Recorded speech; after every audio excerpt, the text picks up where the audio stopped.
दोस्तों, आज मैं आप लोगों के लिए विशेष उपाय लाई हूँ जिसमें घर पे ही उपयोग करके ही आपके दुखों का निवारण हो सकता है। इसका करना क्या होता है, घर पे ही पार्थिव शिवलिंग का निर्माण जब भी आपके पास समय हो तब आप कर लीजिए। घर पे ही करना है, घर पे उनका विसर्जन करना होता है। और कैसे करना है, वीडियो को अंत तक देखिए। कैसे निर्माण करना है, कैसे पूजन करना है।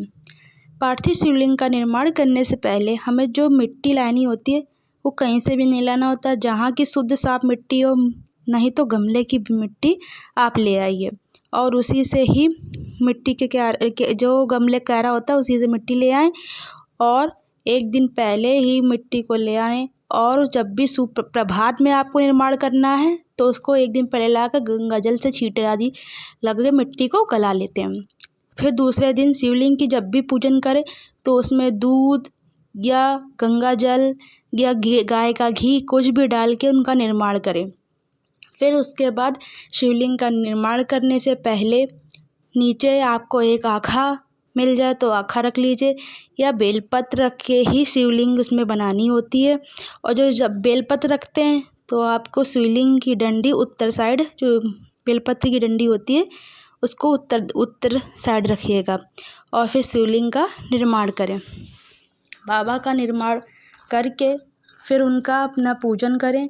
थोड़ी देर निर्माण करके रख भी सकते हैं, फिर उसके बाद आप पूजन करिए। पूजन करने के लिए जैसे आप शिवालय में जाते हैं, पहले गणेश जी को जल चढ़ाते हैं, फिर कार्तिकेय को, फिर अशोक सुंदरी से जल बहाते हुए अपनी माता पार्वती से जल हस्तकमल तक जल से फिर शिवलिंग पर जल अर्पित करते हैं। उसी तरह आपको इसी में करना होता है। तो हमने शिवलिंग का निर्माण कर लिया और निर्माण करके अच्छे से बाबा को थोड़ी देर रखेंगे। उसके बाद अपने बाबा को पूजन की सारी सामग्री ले आएंगे। जो भी सामग्री आपको लानी है, आपके पास जो भी है, उससे बाबा का श्रृंगार करेंगे। फिर बाबा को पहले अभिषेक करेंगे। पहले जल से अभिषेक कर लिया हमने। फिर जल से पहले हमने गणेश जी को, कार्तिक को अशोक सुंदरी से जलाधारी से पूरा शिव जी को लिंग पर हमने जल अभिषेक किया। फिर आपके पास पंचामृत, दूध आदि जो भी है, पंचामृत में सारा सामान मिला लीजिए, नहीं तो अलग अलग करके भी शहद अलग अलग भी बाबा को अर्पित करके उनका अभिषेक कर सकते हैं। तो उसमें हमने दूध में ही सब कुछ मिला लिया था, पंचामृत का सारा सामान, फिर बाबा का अभिषेक कर दिया।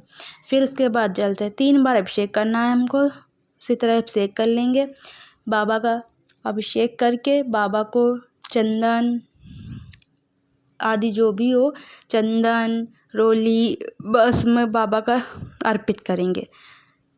पहले हमने उनका अभिषेक करके उनको सबसे पहले कलावा रूपी में उनको वस्त्र अर्पित कर दिया है। उसके बाद आपके पास जनेऊ है, जनेऊ भी अर्पित कर सकते हैं। बाबा को अर्पित करेंगे। फिर बाबा को श्रृंगार करेंगे चंदन से त्रिकुंड बनाएंगे। पहले गणेश जी को लगाएंगे, फिर कार्तिकेय को। अशोक सुंदरी की जगह पर हमको सिंदूर ही अर्पित करना होता है। तो बाबा का श्रृंगार करेंगे, चंदन से त्रिकुंड बना लेंगे। छोटे से हैं फिर भी हमको त्रिकुंड बना लेना होता है। त्रिकुंड बना के आपके पास जो भी सामग्री है उसको गणेश जी को, कार्तिक जो, अशोक सुंदरी को, सबको एक एक करके आपको अर्पित करना है और शिवलिंग में भी अर्पित करना है। गणेश का पूजन भी साथ साथ करते रहना है। बाबा के हमने श्रृंगार किया हुआ, चंदन लगा दिया और उसके हमारे पार्थिव शिवलिंग की जो विशेषता है बहुत ही अनमोल है। घर पे भी पूजन करेंगे हम, कहीं बाहर की जाने की ज़रूरत नहीं है। कभी भी समय मिल जाता है, हफ्ते में 1-2 बार आप घर पे ही पूजन कर लीजिए। देख लीजिएगा आपके घर की दरिद्रता सब कटने लगेगी। बाबा बहुत कृपालु हैं। तो हमने घर पे बेलपत्र थी, शमी पत्र है आदि उनको आपको उनके ऊपर जितनी भी बेलपत्र, अगर आपके पास बहुत भी हैं 10-11, तो उनको टच कर जो भी भोग है उसको आपको बाबा को अर्पित करना होता है। आप फल आदि भी अर्पित कर सकते हैं। हमने इसे मीठा भी अर्पित किया हुआ है। तो आप बाबा को जो भी आप फल आदि जो भी लाए हैं बाबा को अर्पित करिए। पास में धतूरा जो भी आपको मिल जाता है, आप बाबा को शिवलिंग को अर्पित कर सकते हैं। हमने सामान्य सी साधारण सी पूजन विधि बताई हुई है। आप जिस तरह आपके पास सामग्री हो, आप उसी तरह आप बाबा को श्रृंगार कर सकते हैं। इसके बाद बाबा की हमें आरती करनी होती है। बाबा की आरती करेंगे, पहले सबसे पहले गणेश जी की आरती, क्योंकि गणेश का पूजन सबसे पहले माना जाता है, तो हम सबसे पहले गणेश जी को ही सर्वप्रथम माना गया है पूजनी। इस वजह से हम सबसे पहले गणेश जी की पूजन करेंगे, फिर बाद में शिव जी की पूजा करेंगे।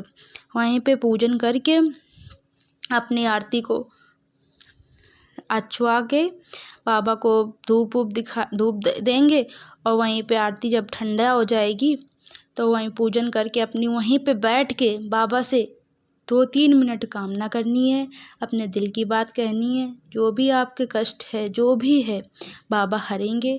देख लीजिएगा 1 महीने में अगर आपने कोई भी कामना करके रखी है तो बाबा उसको 1 महीने में काट देगा। जो भी कष्ट होंगे आप देख लीजिए 15-20 दिन में बदलाव दिखने ही लगेगा। कर्जा है, कैसा भी है, निपट जाएगा। आपको कुछ भी नहीं, बाबा से विश्वास रखना है, मन से बाबा से अपने दिल की बात कहनी है। बस बाबा के आगे झोली पसारनी है, बाबा ही काटेगा, कोई नहीं काटेगा, भगवान ही काटेगा। कोई सहारा नहीं होता तो भगवान ही सहारा हमारे बनते हैं। तो हमें अपने दिल की बात कहनी है। जब बाबा का विसर्जन कैसे करना है, जब हम पूजन आदि कर लेते हैं तो थोड़ा उनको घर पे आधा घंटा, 45 मिनट, 1 घंटा बाबा को उसी तरह मिट्टी में गलने देना होता है, या आप किसी पात्र में भी उसका डाल के रख सकते हैं। जब मिट्टी पूरी तरह गल जाए तो उसे गमले में आदि विसर्जन कर दें, और विसर्जन करते जाएं और अपने दिल की कामना बाबा से कहते जाएं। हे भोलेनाथ, काटेंगे ही तुम्हारे उदरगामी ही कष्ट काटेंगे। फिर बाबा पे भरोसा रखिए, अपने मन की कामना कहते रहिए और दिल से अपने पुकार कहिए, बाबा एक ना एक दिन आपके कष्ट ज़रूर काटेंगे। शिव जी पे भरोसा रखिए, शिव जी ही आपके कष्ट काटेंगे। फिर मिलते हैं नेक्स्ट वीडियो में। आपके लिए ऐसे ही कल्याणकारी उपाय मैं लाती रहूँगी। बाबा पे बस भरोसा रखिए। कमेंट में हर हर महादेव लिखिए। श्री शिवाय नमस्तुभ्यम। दोस्तों,